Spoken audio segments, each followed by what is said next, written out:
కావ్య పురాణేతిహాసాల వక్రీకరణ.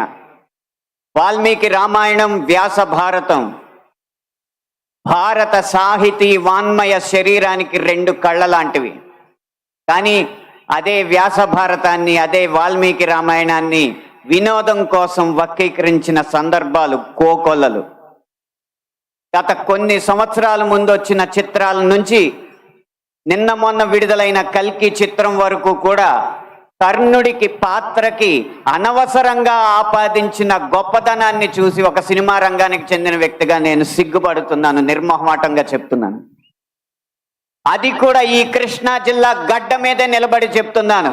అప్పటి చిత్ర దర్శకులు, ఇప్పటి చిత్ర నిర్మాతలు ఇదే జిల్లా వారికి చెందిన వారైనా సరే పొరపాటు అని మనం చెప్పకపోతే ఈ హైందవ ధర్మంలో పుట్టినట్టు కాదు, ఈ హైందవ ధర్మాన్ని ఆచరించినట్టు కాదు, హిందువుగా ప్రకటించుకోవడం వ్యర్థం అని చెప్పి ఘంటాపథంగా తెలియజేస్తున్నాను.